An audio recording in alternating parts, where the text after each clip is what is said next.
যে আমরা কলেজ কর্তৃপক্ষ যথাযথ সহযোগিতা প্রদানের জন্য সব রকমের সহযোগিতা ইচ্ছা করব।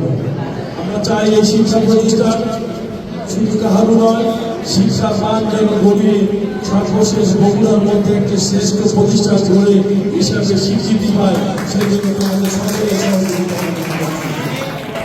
শিক্ষা প্রতিষ্ঠান তখনই সুন্দর সাফল্য এবং মানদণ্ডে নির্ভর করে আমাদের শিক্ষক এবং ছাত্রদের মধ্যে একটা সমন্বয়, লেখাপড়ার মান উন্নয়নে আমাদের স্যারদের সহযোগিতা, যদি পাঠ্যদান ভালো দেয় এবং আমাদের যারা নবাগত যারা আছে বাবা মা এবং পরিবারের নতুন স্বপ্ন বাস্তবায়নের জন্য এই যে একটা নতুন কারণ একটা বাগানের মধ্যে আমরা সবাই এসেছি, আমরা সবাই কিন্তু কাজ করবো মালি হিসাবে একটা বাগানকে সুন্দর করে গাছের স্বাস্থ্যকতা করি। যদি সেটা ফলের গাছ হয়, যদি সেটা ফুলের গাছ হয়, ফুল ধরা পর্যন্ত ফল আসা পর্যন্ত এই কাজ কিন্তু ছাত্র শিক্ষক এবং ম্যানেজিং কমিটি সবাই মিলে আমরা করবো ইনশাআল্লাহ।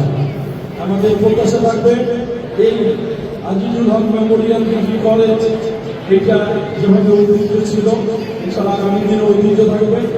আমরা কিছু কিছু জায়গায় আমাদের হয়তো একটু সমন্বয়হীনতা আছে। এই শিক্ষা প্রতিষ্ঠানটা অনেক আগে বিল্ডিং পাওয়ার কথা ছিল, বিল্ডিং পাই নাই। আশা করি সুযোগ গ্রহণ আগামী বছরে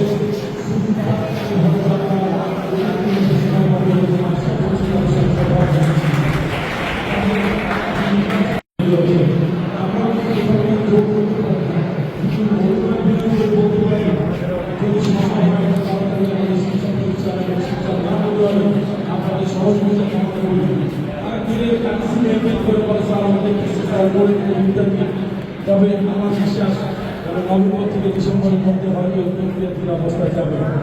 আমি নবাগত শিক্ষার্থীদের উদ্দেশ্যে বলতে চাই, এই শিক্ষা প্রতিষ্ঠান তোমাদের বাড়ির পরে একটা সেকেন্ড হোম হিসেবে থাকবে। এখানে আমরা এমন করে শিক্ষা প্রতিষ্ঠানটাকে লালন করবো, পালন করবো, নিজেদের মধ্যে ভ্রাতৃত্বের বন্ধন রাখবো। প্রতিযোগিতা করে সামনে এগিয়ে যাওয়ার নামে হচ্ছে কিন্তু সে সবসময় ভালো কিছু করতে চায়। অসংখ্য প্রতিযোগিতা আমরা করবো না, আমরা ভালো সংস্কৃতি ছাত্র এ প্লাস পেয়ে এসেছে। আগামী দিনে আমাকে এইচএসসিতে তার চেয়ে ভালো রেজাল্ট করতে হবে। আমার পারিবারিক এবং আমার বংশের যে শিক্ষা, আমরা বিভিন্ন জায়গায় বিভিন্ন বাসে আমরা যখন চলাফেরা করতে এখানকার বাসগুলো যেগুলো লেখা থাকে না ব্যবহারিক অংশের পরিচয়। আমি ছোট ছোট বাচ্চারা ছিল না 10 ক্লাস পরীক্ষার মধ্যে চলে এগুলোতে সৌন্দর্য বর্ধনের জন্য রাখে না। আসলে ব্যবহারিক অংশের পরিচয় আমরা চাইবো যে একটা পরিবার থেকে যখন আমরা চলে এসেছি এখানে একটা পরিবার আমাদের যারা স্যার আছে তাদেরকে ঠিক বাবা মার আসলে বসে তাদের সাধারণত মূল্যবান কথাগুলো শুনবো, তাদের পরামর্শগুলো আমরা নেব এবং আগামী দিনের জন্য একটা ভালো কিছু করবো এই প্রত্যাশা নিয়ে আমরা কিন্তু নবনিশ্চয় করবো। আর আমাদের দিক থেকে কলেজের দিক থেকে তোমাদের যত রকমের সুযোগ সুবিধা দেওয়ার কথা আমরা আশ্বস্ত করছি। সমস্ত যৌক্তিক সুযোগ সুবিধা দিয়ে তোমাদের পাশে কলেজ কর্তৃপক্ষ এবং ম্যানেজিং কমিটি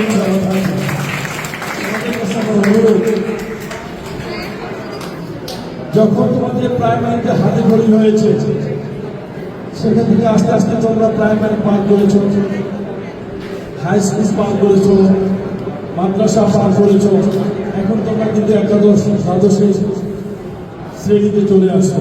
একাদশ শুরু হয়েছে, একটা বছর ধরে আমরা দ্বাদশে চলে যাবো। আমরা প্রত্যাশা করবো বাবা মা এবং পরিবারকে প্রত্যাশা নিয়ে আমাদেরকে এখানে পাঠিয়েছে। প্রত্যেকটা বাবা মার স্বপ্ন কিন্তু আছে আমার সন্তান যাতে বড় হয়ে আমাকে না চালাক। প্রত্যেক বাবা মার স্বপ্ন এটা আমাকে না চালাক, সে যেন নিজের পায়ে দাঁড়িয়ে তার জীবনটাকে সুন্দর করতে পারে। এটা কিন্তু প্রত্যেক বাবা মার প্রত্যাশা। কোনো বাবা মাই কিন্তু প্রত্যাশা করে না যে আমার সন্তান তার রুজি রোজগার দিয়ে আমাকে খাওয়াবে। হ্যাঁ, সে যখন বাবা বেঁচে থাকা অবস্থায় কোনো সন্তান যদি তার সাফল্যের শিকড়ে চলে যায়, লেখাপড়া শিখে শেষ পর্যায়ে পর্যন্ত চলে যেতে পারে, তখন কিন্তু প্রত্যেকটা বাবা মা দেখে যে তার সন্তান ভালো কিছু করছে, সেটাকে কোনো ভালো কিছু পাচ্ছে। কিন্তু বাবা মা কখনই প্রত্যাশা করে না যে সন্তান খেতে না আমাকে খাওয়াবে, সেটা নিয়ে আমি চলবো, সেটা কিন্তু প্রত্যাশা করে না। কিন্তু তোমাদের সাফল্যে যখন শেষ পর্যায়ে চলে যাও তখনও কিন্তু বাবা মারা বেঁচে থাকে, তোমাদের সাফল্যতে বাবা মা সবচেয়ে খুশি হয়। তারপর সবচেয়ে খুশি হয় যে শিক্ষা প্রতিষ্ঠান থেকে তোমরা শিক্ষা নিয়ে বের হবে, সেই শিক্ষা প্রতিষ্ঠানের শিক্ষক এবং স্যারেরা দেখে যে আমার ছাত্র আজকে হাঁটি পাপা করে এই শিক্ষা প্রতিষ্ঠান থেকে বেরিয়ে তারা যখন বাংলাদেশের গুরুত্বপূর্ণ বিভিন্ন পদে আছে, বিভিন্ন মন্ত্রণালয় আছে, বিভিন্ন সামাজিক এবং এলাকার উন্নয়নে কাজ করছে, তখন তারা গল্প করে বলে যে উনি আমার ছাত্র ছিল, উনি আমার মিটে ছিল।